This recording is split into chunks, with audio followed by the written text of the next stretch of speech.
It's quarter-final time here at Belong Arena Clash for the League of Legends Championships. My name is Stanley Greyheart-Barker. I'm joined by Maritz Chronicler Musen, and we are excited to bring you two fantastic quarterfinals to see which teams can progress to the semi-finals today. We will get to see the Clyde Claymores taking on the Norfolk Nighthawks, first of all, followed by the Cardiff Saints and the Preston Invincibles.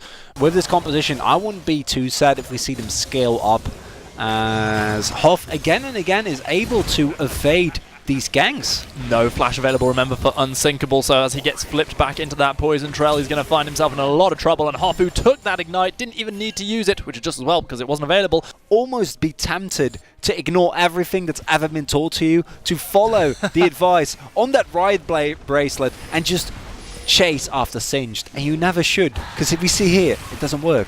Did not help one little bit. He used that Insanity Potion, and it was the enemy who had been driven insane, and once again, we're going to find the 2 versus 2 in the top lane. Both junglers and top laners dueling it out. The Chilling Smite is going to be used onto Hoff, as the teleport is going to mean Lissandra arrives at the fight, immediately throwing that Frozen Tomb down on top of Hoff, managing to root him for the second time. He manages to flip the Unsinkable, but he straight away jumps straight back on the face of Hoff. Just who are we going to see this shutdown gold going over to? It looks like it could be Redknapp, but somehow Hoff is still alive in this fight, dodging away from the hook, still got, oh my god, he takes down Unsinkable. I almost fall off my freaking chair. He's going to live. What has just happened? The massive turnaround from the Claymores. They bring the whole team up. They pick up the kill onto Lissandra. Hoff's a god, and it's a double kill for Torakio. He's going to get 2 on the Vladimir. He's going to drop down eventually. Sivir now trying to turn the damage back onto the Janna, but yet again, Patsy getting all that movement, trying to get away. Looks like Sivir's going to chase her down with the Boomerang Blade. Pizzas for days. A double kill for Maximus, who's keeping his team in the game. But talk to me about that Singed. Hoff is a god, right? You know, it's something that if you go for it, you need to make it work, as Maximus's flash is forced, and if you want can get out of here.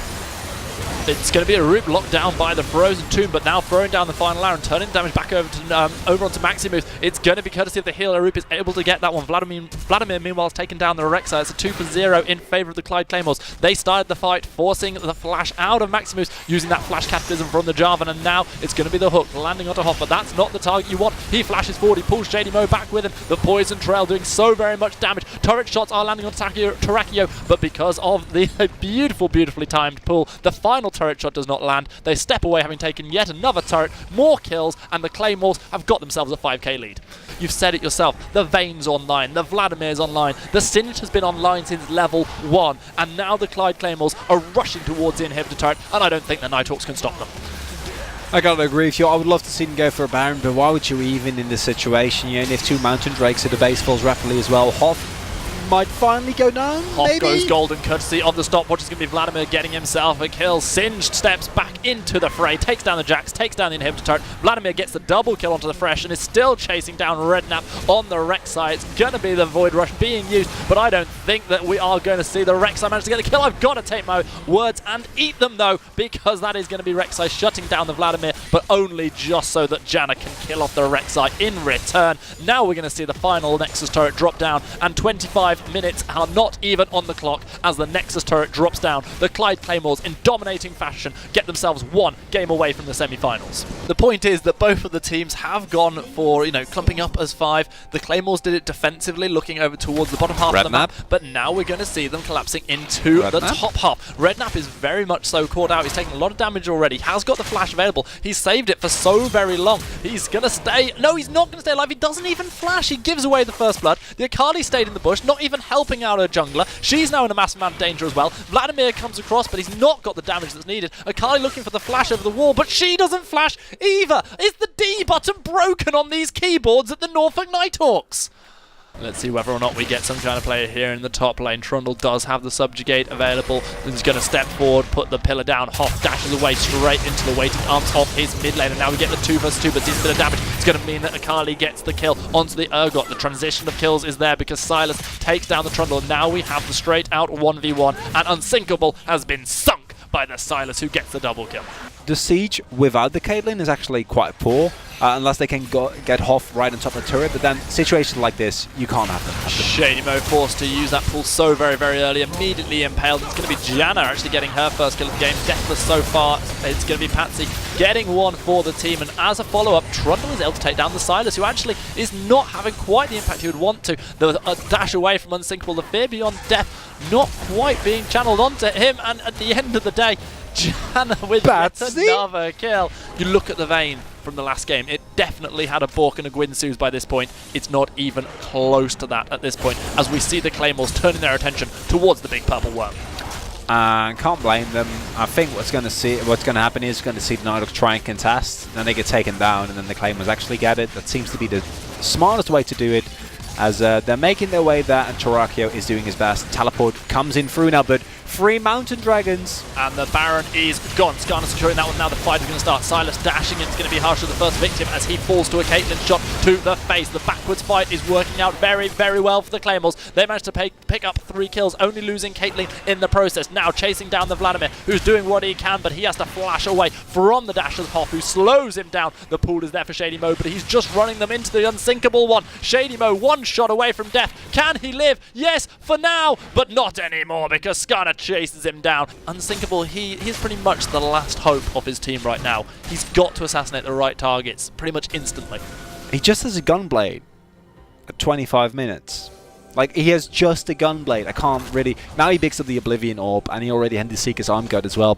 And it's not against Unsinkable. It's just, it is a sign of how far the Nighthawks are behind in this game. Oh, the rocket grab lands on Skarner. I'm not entirely sure that's the target you want, because straight away the Impale is going to go onto the Skarner, onto the Trundle, but he uses Subjugate, and Akali is able to take down the Skarner. Caitlyn meanwhile finishes off the turret, but Vayne finds Caitlyn. That's far more important. Janna does manage to take down the Vayne, and Silas goes in, finds himself a double kill onto the Blitzcrank and onto the Trundle. Only one alive, and that is ShadyMo. He has bitten the dust, as has the Akali, who had escaped until then. That is the clean, the almost clean ace, the triple kill for the Silas, and the end of the game. Guess what? I said it once, I'll say it again. The Clyde Claymores are your champions from last split, and they are here to stay. This time they will close the game out, taking the series 2-0 against the Norfolk Nighthawks. We are going to be bringing you straight into the action of the 3rd game of this best-of-3 series, because the Preston Invincibles took Game 1 against the Cardiff Saints, who immediately retaliated, ending Game 2 with a phenomenal play, which if you want to see, you'll have to follow us on Twitter and tune in extra early next week. And these initial team fights are going to be really key to me. Cardiff Saints already operating at such a disadvantage kind of scares me, as said before. They don't hit this timing window. Wanyuan gets taken low. It's going to be the Ignite put down onto Onyu, and no flash available for him, and that's why he goes down as the Cataclysm comes in. Teleport is going to be the retaliation. This one is going to be Identium joining, beautifully timed crescendo, and here comes the cannon, the slicing Maelstrom. Jace has been able to pick up 1 kill onto the turret. This is a really, really messy fight. The double kill there for the Jace. Lissandra with a Frozen Falls, now trying to do what she can, but Zoe's come in and taken down the Jace. 2 for 2. The first blood went over the Preston Invincibles. The Sleepy Tron Bubble is going to land onto the Nami. She gets absolutely obliterated as Zoe comes down, gets a double kill. The mid laner of Preston Invincibles well and truly rolling now. Alpha Chinchilla has got his flash available, jumping around, trying to get to safety. He's not even using his flash, trying to do everything he can to help his team, staying alive till the very last second, helping Son to pick up the kill onto Sejuani. Despite the ultimate she used, in the end it is the Invincibles who pick up their 5th kill of the game. Sleepy Trouble Bubble is going to mean that the Nami is absolutely exploded by Splaff. Meanwhile, a stun is going to land onto Wanyuan. He tried to get a kill, he failed, he died. There's not even a real CS disadvantage anymore, and you got to mind that like Fuyu is so far ahead in terms of gold here. Yeah, and the insane thing about that CS advantage you're talking about there, you've got to remember that in the opening minutes, Sona had sub 10 CS for so long because she was abusing Frostmancy. Now she started actually getting the CS on top of all the gold she got earlier on. Meanwhile, this Baron has been started up by the 3 members of the Cardiff Saints, but this is a dangerous, dangerous game. The Flag and Drag is going to knock up the knock up Sejuani. She does drop down to the damage coming in from Zoe. Meanwhile, Kennen and Jace are dueling it out in the bottom lane. Jace does have the teleport available if he decides to try and join a fight. Kennen unfortunately does not. So Niangi trying to keep Jace around for as long as possible while the rest of the team are doing this Baron. Splaff is clearing out the vision, and this looks like it could just be about to go over. With 2 Mountain Drakes, it's gone.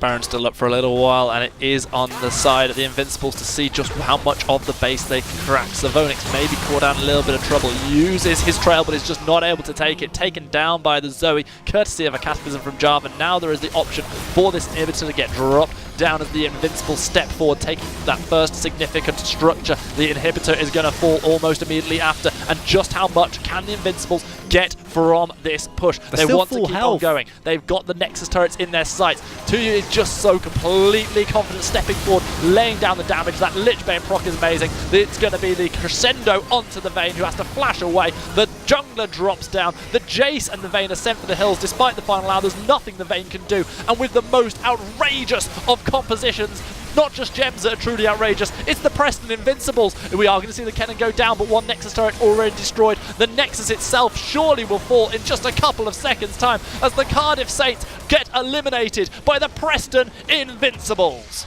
The Clyde Claymores and also the Preston Invincibles book their places in the semi-finals. We can find out who their opposition is going into the semi-finals next week for Arena Clash.